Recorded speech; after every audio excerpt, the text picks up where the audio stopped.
புசியானது எப்படியாவது அஜிதாவை கட்சியிலிருந்து ஒதுக்கிடணும்னு நினைக்கிறாங்க. அதுக்கு சில வேலைகள்லாம் செஞ்சு அதிகப்படியான தூக்க மாத்திரைகளை சாப்பிட்டு மருத்துவமனையில்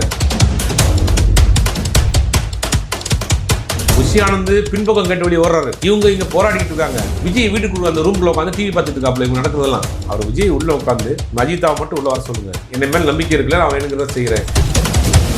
சிஎம் சார் அப்படி பேசுறீங்க இல்லையா, பிஎம் சார் திருவாரூர் மக்களுக்கு பாதுகாப்பு தானே, என்னை வேணா தொட்டு பாருங்க சார், வீடியோ போடுங்க பார்ப்போம். வாயில் குளப்பட்டையா இருக்கும்.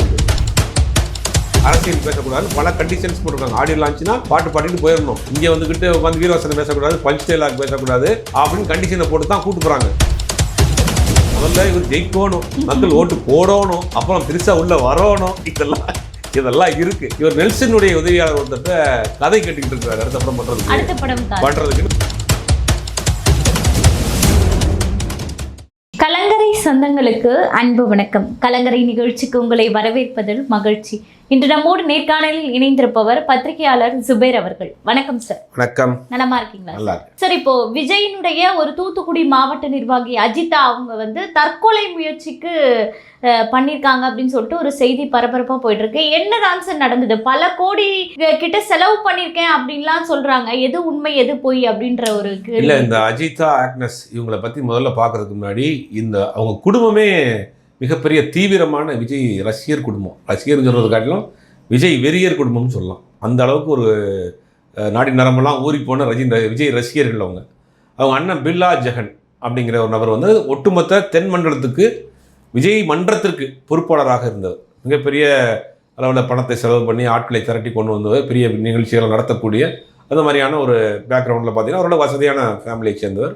ஒரு மீனவ சமூகத்தை சேர்ந்தவர். அவர் தான் அந்த விஜய் மன்றத்துக்கு தென் மண்டல அளவில் பொறுப்பாளர் இருக்கார். இப்போ இந்த விஜய் மன்றம்ங்கிறது ஆரம்பத்தில் விஜயரங்கன் ஒருத்தர் மாநில தலைவராக இருந்தார். கிட்டத்தட்ட 10-15 வருஷம் இருந்தார். அப்புறம் ரவிராஜ் இருந்தார்.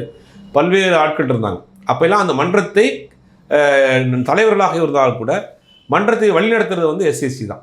எஸ்எஸ்சியுடைய கட்டுப்பாட்டில் தான் இந்த விஜய் மன்றம் இருந்தது. அவருடைய இன்ஸ்ட்ரக்ஷன் பிரகாரம் அவங்க செய்வாங்க.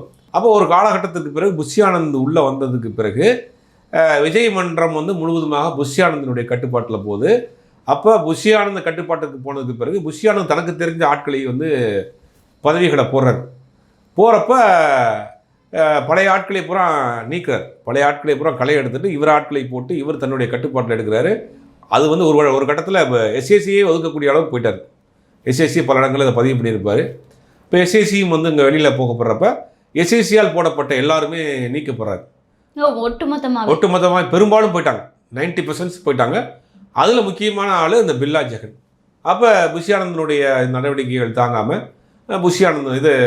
பில்லா ஜெகன் வெளியேறினார். மன்றத்திலிருந்து வெளியேறி வேறு ஒரு கட்சிக்கு போயிறார். இதெல்லாம் நடந்து முடிஞ்சது ஒரு 7-10 வருஷத்துக்கு முன்னாடி போயிட்டார். வேற ஒரு கட்சியில் இருக்கார். ஆனால் இந்த அஜிதா மன்றத்தில் இருக்காங்க. விஜய் கட்சி ஆரம்பிக்கிறதுக்கு முன்னாடி இருந்தும் மன்றத்திலேயே இருக்கிறாங்க. அவங்க அண்ணன் வேறு கட்சிக்கு போயிட்டார். அண்ணன் போனாலும் விஜய் மேல் உள்ள இதனால, விஜய் ரசிகராக இருக்கிறதுனால விஜய் மன்றத்திலே இருக்கிறாங்க. ரொம்ப ஆக்டிவாக செயல்படக்கூடியவங்க. விஜய் கட்சி ஆரம்பித்தப்போ அவங்க தான் பயங்கர பரபரப்பாக பேசப்பட்டாங்க. எப்பவுமே ஆட்களை திரட்டிக்கிட்டு அங்கே போகிறது, நிகழ்ச்சி நடத்துறது, அந்த மாதிரியான நலத்திட்ட உதவிகள் நிறையா பண்ணுறாங்க. அவங்க சொந்த காசை போட்டு கிட்டத்தட்ட எனக்கு தெரிஞ்சே நிறையா செலவு பண்ணியிருப்பாங்க. அப்படி உள்ள ஒரு ஆக்டிவான பர்சன் தான் இந்த களத்தில் இருக்கக்கூடிய அரசியல் தெரிஞ்ச ஒரு கள போராளி தான் இந்த அஜிதா. இப்போ இவங்க என்ன பண்ணுறாங்கன்னா, அரசியல் கட்சி ஆரம்பித்தப்பறம் தூத்துக்குடி மாவட்டத்தில் தன்னை தான் மாவட்ட செயலரை போடுவாங்க அப்படின்னு இவங்க நினைக்கிறாங்க. ஏன்னா இவ்வளோ நாள் நம்ம கட்சியில் உழைச்சிருக்கிறோம், இவ்வளோ நாள் இருந்திருக்கிறோம், இவ்வளோ காசு செலவு பண்ணியிருக்கோம். பார்க்குறப்ப புஷ்யானந்த் என்ன நினைக்கிறாருன்னா, அவங்க அண்ணன் வேறு ஒரு கட்சியில் இருக்கிறாரு, அரசியல் ரீதியான பின்புலமாக இருக்குது, அது ஒரு காரணமாக இல்லாட்டியும் கூட புஷ்யானந்துக்கும் பில்லா ஜெகனுக்குமே ஒரு வாக்கியத்தாரர் இருக்குது ஃப்ளாஷ்பேக்கில். அப்போ என்ன பண்ணுறாங்கன்னா, எப்படி அண்ணன் நம்மளோட வாசிக்கிட்ட ஒரு தம்பிக்கு எப்படி தங்கச்சிக்கு எப்படி பதவியை போடுவோம்னு புஷ்யானந்த் எப்படியாவது இந்த இவங்க அஜிதாவை கட்சியிலேருந்து ஒதுக்கிடணும்னு நினைக்கிறாங்க. அதுக்கு சில வேலைகள்லாம் செஞ்சு வேற ஒருத்தர் மாவட்ட செயலராக போட போகிறாங்க. அது தெரிஞ்சிருச்சு. தெரிஞ்ச பிறகு தான் பார்த்தோம். அவங்க வந்தாங்க, ஆர்ப்பாட்டம் பண்ணாங்க, போராட்டம் பண்ணாங்க. எதுவுமே நடக்கலை. கத்தி கூப்பாடு அழுதெல்லாம் போட்டுட்டு ஊருக்கு போயிட்டாங்க. போனதுக்கு பிறகு தான் அதிகப்படியான தூக்க மாத்திரைகளை சாப்பிட்டு மருத்துவமனையில் சிகிச்சைக்காக அனுமதிக்கப்பட்டு இருந்துட்டு இருக்காங்க. இதுதான் அந்த நடந்த சம்பவம். அதுக்கு பின்னாடி இருக்கக்கூடிய விஷயம். ஒரு அரசியல் கட்சி ஒரு கட்சிக்குள்ள நடக்கக்கூடிய ஒரு பிரச்சனையை எப்படி இவங்களால ஹேண்டில் பண்ண முடியலை, தெரியலை, பயப்படுறாங்கிறது பார்க்கணும். முடியலை, தெரியலை, பயப்படுறாங்க. இப்போ நீங்கள் மற்ற அரசியல் கட்சி எடுத்துக்கலாம். திமுக இருக்கட்டும், அதிமுக இருக்கட்டும், எல்லா கட்சியிலையுமே உட்கட்சி பிரச்சனைன்னு ஒன்று இருக்கும். உட்கட்சி பிரச்சனையை பேசுவதற்கு ஒரு ஆட்களை வச்சுருப்பாங்க, குழு வச்சுருப்பாங்க. 2021 சட்டமன்ற தேர்தலில் திமுக சார்பில் வந்து கேகேஆர் விருகம்பாக்கம் தொகுதியில் கேகேஆர் தனசேகரன் வேட்புமனு தாக்கல் செய்கிறாரு. அவருடைய பேர் அவர் லிஸ்ட்டில் இல்லை. ஆனால் அதே பகுதியில் ஒரு இளைஞராக இருக்கக்கூடிய 30 வயசு இளைஞராக இருக்கக்கூடிய பிரபாகர் ராஜாங்கிறவரை வேட்பாளராக அறிவிச்சிட்டாங்க தலைமை கழகம். இந்த தனசேகர் வந்து கிட்டத்தட்ட ஒரு 25-30 வருஷமாக கட்சியில் இருக்கார், கவுன்சிலராக இருக்கார், மிகப்பட்ட அறியப்பட்ட நபராக இருக்கார். எனக்கு கொடுக்காம பண்ணுறீங்க என்ன பண்ணார், குடும்பத்தோடு போய் அவர் வந்து அங்கே பேசுகிறார், அறிவாலயத்தில் பேசுகிறாரு, பேட்டி கொடுக்குறாரு. என் மனைவியினுடைய தாலியை பாருங்கள், உதயசூரியனில் தான் அங்கே தாலியை போட்டிருக்கோம், அப்படி ஒரு விசுவாசமான கட்சிக்காரன், கடந்த 10 வருஷமாக நான் வந்து கட்சியில் எந்த பதவி இல்லாமே நான் கட்சிக்காக வேலை பார்த்துருக்கேன், எனக்கு கொடுக்கல அப்படின்றப்ப பேட்டியெல்லாம் கொடுக்குறாரு. அப்போ முதலமைச்சர் இருக்கார், இப்போ எதிர்கட்சி தலைவர் உள்ளே கூப்பிட்டு, இல்லை நான் கொடுத்துருக்கிறதுக்கு சில காரணம் இருக்குது, அமைதியாரு, உனக்கு வேணுங்கிறத நான் பண்ணுவேன், நீ அவரை ஜெயிக்க வச்சு கொண்டு வாங்க அப்படின்னு உடனே வெளியில் வந்து பேட்டி கொடுக்குறாரு. தலைவர் சொல்லிட்டாரு, என்னுடைய முதல் வேலை அவரை ஜெயிக்க வைக்கிறது தான், தலைவர் என்னை பார்த்துக்கிறேன்னு சொல்லிட்டாரு, அந்த நம்பிக்கை எனக்கு போதும்னு வந்துட்டார். அதுக்கு பிறகு அந்த தொகுதியில் பிரபாராஜா ஜெயிச்சு சட்டமன்ற உறுப்பினராக இருக்கிறாரு. அப்புறம் உள்ளாட்சி தேர்தல் வருது, இவரை நகராட்சி கவுன்சிலராக நிற்க வைக்க வச்சு சென்னை கார்பரேஷனுடைய நிதிக்குழு தலைவராக இருக்கிறார். நிதிக்குழு தலைவருங்கிறது வந்து ஃபினான்ஸ் மினிஸ்டர் மாதிரி. சென்னையில் இருக்கக்கூடிய அத்தனை விதமான கார்பரேஷன் ஒர்க்கு இவர் தான் ஃபண்டு அலாட் பண்ணணும். அப்படி ஒரு உயரிய பதவியில் இருக்கார். வரக்கூடிய தேர்தலில் அவருக்கு தான் விரும்பாக்கம் கொடுக்க போகிறாங்கிற செய்தியும் போகுது. இப்போ ஒரு கட்சி பிரச்சனையை எப்படி ஹேண்டில் பண்ணார் ஒரு கட்சி, இது பல கட்சியில் சொல்லலாம், பல கட்சியில் பல சம்பவங்கள் சொல்லலாம், நிறைய இடங்களில் சொல்லியிருக்கேன். அண்ணன் திருமாவளவன் அவர்கள் வந்து நானே நேரடியாக பார்த்துருக்கேன். ஒரு இன்டர்வியூ எடுக்கிறப்போ ஒரு கட்சியுடைய கடைக்கோடி நிர்வாகி தொண்டன் நேரடியாக வந்து அவருடைய மனக்குமுறையில் சொல்கிறாரு, உட்கார வச்சு அங்கேயே சால்வ் பண்ணுறாரு. ஆட்டோ ஓட்டுநர் காக்கி பேண்ட் காக்கி ஷர்ட்டோட கட்சி ஆஃபீஸ்க்குள்ளே வர்றாரு, தலைவரை பார்க்குறாரு, தலைவர் பக்கத்தில் சேர போட்டு உட்கார வச்சு என்ன பிரச்சனைன்னு பேசுகிறாரு, உடனே கூட அந்த பிரச்சனையை சால்வ் பண்ணுறாரு, ஃபோன் பண்ணுறாரு. இது வந்து நம்ம பார்க்குறோம். ஆனால் இங்கே என்னன்னா, தன்னை கொண்டாடிய வழிபட்ட பூஜித்த ஒரு ரசிகை எல்லா பொண்ணு காசை பணத்தெல்லாம் இழந்து இன்றைக்கி வந்து நிராகதிய பாணியாக இங்கே நின்று கதறிக்கிட்டு இருக்கிறாங்க, உங்கள் கார் முன்னாடி வந்து மறைக்கிறாங்க, நீங்கள் பார்த்துக்கிட்டே போகிறீங்க அப்படின்னா அப்போ கூட நிறுத்தலைன்னா கூட பிறகு அவங்க போராட்டம் பண்ணாங்கல்ல சார், அப்பயாவது உள்ள கூப்பிட்டு தனிப்பட்டு பேச்சுவார்த்தை கிடையாது, ஒன்றுமே கிடையாது. அவர் விஜய் உள்ளே உட்காந்து அஜிதாவை மட்டும் உள்ளே வர சொல்லுங்க, வர சொல்லி உட்கார வச்சு என்ன மேல் நம்பிக்கை இருக்குல்ல, நான் வேணுங்கிறத செய்கிறேன், கொஞ்சம் வெயிட் பண்ணுங்க, ஊருக்கு போங்கன்னா போயிருப்பாங்க. கண்டிப்பா சார். இந்த ஆர்ப்பாட்டம் இல்லை, புஷி ஆனந்து பின்பக்கம் கேட்டு வெளியே ஓடுறாரு, இவங்க இங்கே போராடிக்கிட்டு இருக்காங்க, விஜய் வீட்டுக்குள்ள அந்த ரூம்குள்ள உட்காந்து டிவி பார்த்துட்டு இருக்காப்புல, இவங்க நடக்கிறதெல்லாம் இது என்ன கட்சி? பாதுகாப்பு இல்லை பெண்களுக்கு, உங்கள் கட்சியிலேயே பெண்களுக்கு பாதுகாப்பு இல்லையே. கண்டிப்பா சார். அப்போ ஒரு சின்ன பிரச்சனை, ஒரு கட்சியில் நடக்கக்கூடிய ஒரு சின்ன பிரச்சனையை கூட உங்களால் ஹேண்டில் பண்ண முடியலன்னா 8 கோடி மக்கள் பிரச்சனை நீங்கள் எப்படி ஃபேஸ் பண்ணுவீங்க? கண்டிப்பா சார். இதுலேயே இவங்க பெண்களுக்கு எந்த அளவுக்கு முக்கியத்துவம் கொடுக்குறாங்க அப்படின்ற ஒரு விஷயமும் இது மூலயமா வெளிப்படுது இல்லை? பெண்களுக்கு அங்கே பாதுகாப்பே இல்லை. தமிழ்நாட்டில் பெண்களுக்கு பாதுகாப்பு இல்லைன்னு பேசுகிற விஜய் தன் கட்சியில் உள்ள பெண்களுக்கு பாதுகாப்பு இல்லை. ஒரு மாவட்ட செயலாளர் ஒரு பெண் நிர்வாகி வீட்டுக்குள்ளே போய் அந்த வீடியோ வந்து அது பெரிய பிரச்சனையாகி அவர் நீக்கப்பட்டிருக்கார் கட்சியிலிருந்து. இன்னொரு பெண் தன்னை வந்து மன்றத்திலிருந்து இருந்த பெண் வந்து நீங்கள் ரோட்டில் நின்று போராடிக்கிட்டு இருக்கா, கண்ணீரும் கபலியுமா, அதை நீங்கள் கண்டுக்கிற மாட்டேங்கிறீங்க. குறைந்தபட்சம் அவங்களை கூப்பிட்டு அழைத்து கூட பேசுறதுக்கு உங்களுக்கு மனசு இல்லை. இப்போ பெண்களை உங்கள் கட்சியில் எப்படி நடத்துறீங்க, பெண்களுக்கு உங்கள் கட்சியில் எப்படி பாதுகாப்பு இருக்குது, இதெல்லாம் பார்க்கணும்னா 8 கோடி மக்கள் இருக்காங்க.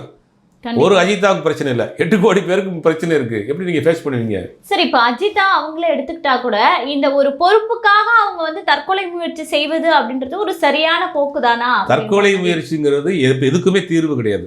அது உண்மையிலே தவறான விஷயம் தான். அது முன்னுதாரணமாக இருக்கக்கூடாது. நீங்கள் இவ்வளோ போராட்டம் குணமுள்ள ஒரு பெண்ணாக இருக்கீங்க, ஒரு சமூக பிரச்சனைகளை பேசக்கூடிய பெண்ணாக இருக்கீங்க, களத்தில் இருக்கக்கூடிய நீங்கள் ஏன் இந்த மாதிரியான ஒரு முடிவு எடுத்தீங்க? இவர் தான் கட்சியா?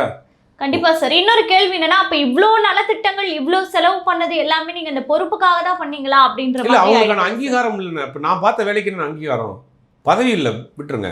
நான் இந்த கடந்த 10 வருஷமா இந்த விஜய்னு கத்திக்கிட்டே இருக்கேன். விஜய்க்காக வக்காலத்து வாங்கியிருக்கேன், விஜய்க்காக சண்டைக்கு போயிருக்கேன், விஜய்க்காக போஸ்ட் விட்டுருக்கேன், விஜய்க்காக பால் அபிஷேகம் பண்ணியிருக்கேன், தெருவா விஜயை கொண்டு போய் சேர்த்துருக்கேன். என்னை தூக்கி எரிஞ்சிட்டாங்கன்னா அங்கே நிராகரிப்பு தான் அங்கே அவங்களுக்கு வேதனை. பதவி இது கிடையாது. நாளைக்கு அந்த அவங்க வந்து வேற கட்சிக்கு போனால் பதவி கொடுத்துருவாங்க. ஆனால் அவங்க அந்த பகுதியில் ஒரு கள போராளியாக இருக்கிறாங்க, களம் தெரிஞ்ச நபராக இருக்கிறாங்க, பெண்ணாக இருக்கிறாங்க, ஒரு பெரிய கூட்டத்தை சேர்த்து வச்சுருக்காங்க. இப்போ அவங்க இதே நாளைக்கு என்னென்னா ஓப்பனாக சொல்லணும்னா அதிமுக அவங்கள்ட்ட பேசிகிட்டு இருந்தாங்க, இங்கே வாங்க உங்களுக்கு வேணுங்கிற பதவி கொடுக்குறோம், இப்போ பேசிகிட்டு இருந்தாங்க. அதிமுகலையும் கூப்பிட்றாங்க, திமுகலையும் கூப்பிட்றாங்க, இன்னும் சில கட்சியில் நீங்கள் வந்துருங்க, உங்களுக்கு வேணுங்கிற உரிய அங்கீகாரம் தரணும்னு கேட்குறாங்க. இருந்தாலும் அவங்க ஏன் போக மாட்டேங்கிறாங்க அப்படின்னா, நம்ம பார்த்த உழைப்புக்கான அங்கீகாரம் இல்லை, பதவிக்காக இல்லை.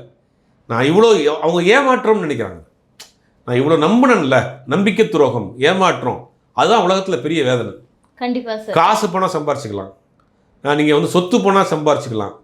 ஒரு ஏமாற்றத்தையும் ஒரு துரோகத்தையும் வந்து வாழ்க்கையில் மறக்கவே முடியாது.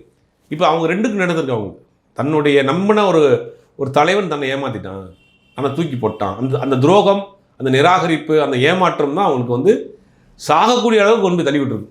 பதவி கிடையாதுங்க. கண்டிப்பா. இன்னொரு விஷயம் என்னன்னா, ஆதவ் அர்ஜுனா மேடையில வந்து விசிகா, காங்கிரஸ் எல்லாரும் இருக்கும்போது பேசிய பேச்சு வந்து இன்னைக்கு சர்ச்சையா மாறி இருக்கு. அதாவது இவங்கெல்லாம் வந்து என்னதான் இருக்கக்கூடிய கூட்டணி கட்சிகளோடு முரண்பட்டு இருந்தாலும், நமக்காக முரண்பட்டு பேசினாலும், இது எல்லாம் நிலைமை மாறும், ஒன்றாக இணையும் காலம் வரும் அப்படின்றாங்க. இது எப்படி சார்? எல்லா கட்சியுமே எங்களுக்கு தான் ஓட்டு போடுவாங்கறாப்ல. திமுக அமைச்சர் பூரா இங்கே தான் அமைச்சர் பையன் ஓட்டு போட போகிறாங்க, காங்கிரஸ் நிர்வாகிகள்லாம் ஓட்டு போட போகிறாங்கிறாங்க. அப்புறம் வந்து அதிமுகவை நாங்கள் காலி பண்ணிட்டோங்கிறாரு. நீங்கள் யார் முதல்ல? உங்களுக்காக எதுக்கு ஓட்டு போடணும்? தமிழ்நாட்டு மக்கள் அவ்வளவு அரசியல் அறிவற்றவர்களா? நீ யார்? போன வரைக்கும் சினிமா படத்தில் தேட்டரில் நடிச்சுட்டு மக்கள் பிரச்சனை எதையுமே பேசாமல் வீட்டுக்குள்ளே ஓடி ஒளிஞ்சிட்டு, நீங்கள் செத்து போன 41 பேரை இன்றைக்கி வரைக்கும் போய் பார்க்காம உட்காந்துக்கிட்டு, ஒன்றிய அரசு கொண்டு வரக்கூடிய எந்த திட்டத்தையும் விமர்சிக்காமல் இருந்துக்கிட்டு, கிறிஸ்மஸ் கொண்டாட முடியல வட இந்திய மாநிலங்களில். மிகப்பெரிய அளவில் தாக்குதல் நடந்துக்கிட்டு இருக்கு. பிரச்சனைகள். நீங்கள் வந்து சிறுபான்மை காவலன்றீங்க, நீ என்ன பேசுகிற? ஒரு அறிக்கையை மட்டும் கொடுத்துட்டு உட்காந்துட்டு ஏன் வாயில் வச்சு பேசினா என்ன இருக்குது? வாயில் நான் குளக்கட்டையாக இருக்குது உங்களுக்கு? முதலமைச்சர் பேசுகிறார்ல, காங்கிரஸ் கட்சி பேசுதில்ல, தமிழ்நாட்டில் இருக்கக்கூடிய எல்லா அரசியல் கட்சியும் கண்டிக்கிறாங்கல்ல, இதுக்கெல்லாம் விஜய் பேச மாட்டாரா? திமுக எதிர்ப்பு மட்டும் ரொம்ப வீரவசனமாக பேசுகிறீங்க. சிஎம் சார் அப்படின்னு பேசுகிறீங்க இல்லையா? பிஎம் சார், சிறுபான்மை மக்களுக்கு பாதுகாப்பு இல்லைனானே என்னைய வந்து வேணால் தொட்டு பாருங்கள் சார்னு வீடியோ போடுங்க பார்ப்போம். ஏன் பேச மாட்டேங்கிறீங்க? அப்போது உங்களுடைய நோக்கம் வந்து வாக்குகளை பிரித்து பாஜகவுக்கு மறைமுகமாக வழியை ஏற்படுத்தி கொடுக்க வேலையை தான் நீங்கள் செய்கிறீங்க. அதுக்கு குழப்பத்தை ஏற்படுத்தக்கூடிய வேலையை பண்ணிகிட்டே இருக்காங்க. ஆதவ அர்ஜுனா மாதிரியான ஆட்கள் தொடர்ந்து 10 மேடையில் பேசினா போதும், அந்த கட்சி ஒட்டுமொத்தமாக கலியாக போயிடும். சார், அவர் தான் அந்த மாதிரி குழப்பமா பேசுறாருன்னா, காங்கிரஸின் மூத்த நிர்வாகியும் நான் சொல்றது உங்களுக்கு புரிஞ்சுதா? திருச்சி வேலுச்சாமி தான் சொல்லுங்க. திருச்சி வேலுச்சாமியை பொறுத்த வரைக்கும் அவர் வந்து எப்படி பாஜகவுக்கு ஒரு சுப்பிரமணிய சாமியோ காங்கிரஸ் கட்சிக்கு ஒரு வேலுச்சாமி. அவர் பிடிக்கலன்னா அவங்க சேர்க்க வந்தேன்னா ஏன் இங்கே உட்காந்துக்கிட்டு மாரடிக்கிறீங்க? சீனியர் நிர்வாகி, மூத்த அரசியல்வாதி, நீங்கள் ஏன் காங்கிரஸ்குள்ளே உட்காந்துக்கிட்டு நீங்கள் உங்களுடைய குழப்பம் பண்ணணும்னு நோக்கமா, இல்லை நீங்கள் வந்து விஜயை வலுப்படுத்தணும்னு நோக்கமா? விஜயை வலுப்படுத்தணும்னா நீங்கள் கட்சியிலே போய் சேர்ந்துருக்குன்றேன். டிவிக்கில் சேர்ந்துருங்க, செங்கோட்டையன் மாதிரி உங்களுக்கு ஒரு பதவி கொடுப்பாங்க, போயிருங்களேன்றப்ப உங்களோட நோக்கம் என்ன? காங்கிரஸ் கட்சி தெளிவாக ஒரு முடிவு எடுத்துட்டாங்க, நாங்கள் திமுக கூட்டணியில் தொடர போகிறோம்னு குழு போட்டுட்டாங்க. அது சம்பந்தமாக பேச்சுவார்த்தை நடந்துகிட்டு இருக்கு. ஒரு சீனியர் நிர்வாகியாக இருக்கிற ஆள் எனக்கு காங்கிரஸ் கட்சியோட எப்படி மூப்பனார் வந்து ஒரு முடிவு பண்ணார் 96 அதிமுக காங்கிரஸ் கூட்டணி ஏற்பட்ட உடனே நான் கட்சியை விட்டு விலகுறேன்னு வெளியேறி அவர் ஒரு கட்சி ஆரம்பித்து தமிழ் மாநில காங்கிரஸ்னு திமுக கூட்டணியில் போய் போட்டி போட்டார். அதே மாதிரி திருச்சி வேலுச்சாமி, நீங்கள் வந்து திமுக காங்கிரஸ் கூட்டணி எனக்கு பிடிக்கல, நான் அந்த வெளியேறேன் அப்படி நீங்கள் தனியாக இயக்கத்தை ஆரம்பிங்க, இல்லாட்டி டிவிகேலே போய் சேருங்க. அவர் உள்ளே உட்காந்துக்கிட்டே ஒவ்வொரு மேடையிலையும் காங்கிரஸ் பேனரில், காங்கிரஸ் முகமூடியில் காங்கிரஸை விமர்சிக்கிறது, திமுக விமர்சிக்கிறது. உங்களுடைய நோக்கம் என்ன சார்? இப்போ ஆதவ் என்ன மனநிலையில் இருக்காரு சார்? அதாவது காங்கிரஸ், விசிகா, டிவிகே அப்படின்னு ஒரு கூட்டணி அமையணும்ன்ற முயற்சியை தான் அவர் தீவிரமா செய்யறாரா அப்படின்ற கேள்வி. இது வரைக்கும் எந்த கட்சியும் அபிஷியலா அவங்க கூட்டணிக்கு வரவே இல்லை. உச்சபட்சமா நான் ஆட்சி அதிகாரத்தில் பங்குன்னு சொன்னதுக்கு பிறகு கூட எந்த கட்சியும் வரல. அவர்களை யாரும் வந்து மதிக்கலை. அப்போ என்ன செய்யறாருன்னா, அவர் வருவார், இவர் வருவார், ஒரு கதையை விட்டுக்கிட்டே இருக்கிறாரு. எல்லா கட்சியும் கூட்டணி பேச்சுவார்த்தையை முடிச்சு பல கட்சிகள் பிரச்சாரத்துக்கே போயிட்டாங்க. இவர் ஆடியோ லான்ச்சுக்கு போயிருக்காரு. அப்போ எந்த கட்சியும் கூட்டணிக்கு வரல. இப்போ அந்த கட்சி கூட்டணிக்கு வராட்டி பரவாயில்ல, அந்த கட்சி ஓட்டலாம் எங்களுக்கு வருன்றாரு. இப்போ லாஜிக்கே பாருங்க, அந்த கட்சி அபிஷியலாக உங்களுக்கு கூட கூட்டணிக்கு வரல. இந்த கட்சி காங்கிரஸை கூட்டு பார்த்தாங்க, காங்கிரஸ் குழுக்கு ஆட்களை வச்சு பேச வச்சு பார்த்தாங்க, எதுவும் நடக்கலை. அப்புறம் விசிகாவை கூட்டு பார்த்தாங்க, விசிகா ஆட்களை ஆட வச்சு பேச பார்த்தாங்க, அதுவும் நடக்கலை. அப்புறம் வேறு எந்த கட்சியும் இல்லை. அதிமுக பாஜக, அதிமுக தவக கூட்டணின்னு பேசினாங்க, அதுவும் இல்லை. இப்போ நீங்கள் தனியாக தான் நிற்கிறீங்க. அப்போ என்ன பண்ணுறாங்க, கட்சி வரல, கட்சிக்குள்ள இருக்க தொண்டர்களை எங்களுக்கு ஓட்டு போடுவாங்க அப்படின்னு ஒரு நரேஷனை செட் பண்ணுறாரு. விஜய்க்கு ஓட்டு போடணும்னு நினைக்கக்கூடியவர்கள் தமிழ்நாட்டினுடைய நிலைமையை முதல்ல புரிஞ்சுங்க. தமிழ்நாட்டில் 1960களிலிருந்து இப்போ வரைக்கும் வலுவான கூட்டணி இல்லாமல் எந்த கட்சியும் வெற்றி பெற்றதாக ஒரு சாதனையும் இல்லை, சரித்திரம் கிடையாது. 1.5 வருஷத்துக்கு முன்னாடி கட்சி ஆரம்பித்து தமிழ்நாட்டில் ஆட்சி அதிகாரத்தை கண்டிப்பாக பிடித்து விட முடியாது. அப்போ நீங்கள் விஜய்க்கு வாக்களிக்கிற பொழுது கண்டிப்பாக அந்த வாக்குகள் சிதறும். இந்த வாக்குகள் சிதறடிச்சப்பட்டால் தமிழ்நாட்டில் தொங்கு சட்டமன்றம் வந்தால் பாஜக 2 தொகுதியில் ஜெயிச்சா கூட போதும், ஆட்சி அதிகாரத்தை தன் கட்டுப்பாட்டில் கொண்டு வந்துடுவாங்க. அதுதான் அவர் திட்டம். விஜய் வந்து வாக்குகளை பிரிக்கக்கூடிய வேலையை அவர் பாஜக விஜய்க்கு கொடுக்கப்பட்டிருக்கு. அதனால தான் விஜய் அந்த வேலையை செஞ்சுக்கிட்டு இருக்கார். அவனுடைய சிறுபான்மை பாதுகாவலன் அப்படின்னு அந்த வேலையை செஞ்சுக்கிட்டு இருக்கிறாரு. தமிழ்நாட்டு மக்கள் ரொம்ப கவனமாக இருக்கணும். ஒன்றும் நீங்கள் பாஜக எதிர்ப்பு அரசியலை பேசுகிறீங்களா, அது திமுகவுக்கு போடுங்க. இல்லை பாஜக சித்தாந்தத்தில் உள்வாங்கி போடுறீங்களா, அதிமுகவுக்கு போடுங்க. இல்லையா நீங்கள் ஓட்டே போடாமல் நோட்டாவுக்கு போடுங்க. விஜய்க்கு போடுறதுங்கிறது வந்து பாஜகவுக்கு மறைமுகமாக நீங்கள் அவர்களுக்கு வழியை ஏற்படுத்தி கொடுக்கக்கூடிய வேலையை செய்கிறீங்க. யோசித்து தெளிவாக முடிவெடுக்கக்கூடிய வேலை. பாஜக பல்வேறு ரூபத்தில் பல்வேறு வடிவங்களில் வரும். அப்படி ஒரு வடிவம் தான் இந்த விஜய் டிவிகே அப்படின்னு சொல்றீங்க சார். நாளைக்கு ஜனநாயகன் படத்தினுடைய அந்த ஆடியோ லான்ச்சுக்காக விஜய் செல்கிறார். அங்க போயிட்டு அரசியல் பேசுவதற்கு வாய்ப்பு இருக்கா? இதுதான் அவர் கடைசி கதாநாயகனாக அந்த மேடை ஏற போறாரா, இல்ல தொடரும் இந்த நிலை அப்படின்னு பார்க்கலாம். வேறு ஒரு நாட்டில் இவ்வளவு கட்டுப்பாடு போட்டிருக்காங்கன்னா அங்கே திமுக அரசாங்கம் இல்லை, வேறு ஒரு நாடு. அப்போ ஒரு நாட்டில் இந்த இவங்க யாருன்னு பார்க்குறப்ப, இவங்க ரெக்கார்டு எடுத்து பார்க்குறப்ப போகிற இடத்துல எல்லாம் இங்கே நடத்தியிருக்காங்க அப்படிங்கிறத பார்த்துட்டு தான் இவ்வளோ கண்டிஷன் போட்டிருக்காங்க. அப்படியா சார்? அங்கேயும் விஜய்க்கு பல கண்டிஷன்ஸ். அரசியல் பேசக்கூடாது, கொடி கொண்டு வரக்கூடாது, அந்த கொடியினுடைய கலரை காட்டக்கூடாது, அரசியல் பேசக்கூடாதுன்னு பல கண்டிஷன்ஸ் போட்டிருக்காங்க. ஆடியோ லான்ச்சுனா பாட்டு பாடிட்டு போயிடணும், இங்கே வந்துக்கிட்டு உட்காந்து வீரவசனம் பேசக்கூடாது, பஞ்ச் டைலாக் பேசக்கூடாது அப்படின்னு கண்டிஷனை போட்டு தான் கூப்பிட்டு போகிறாங்க.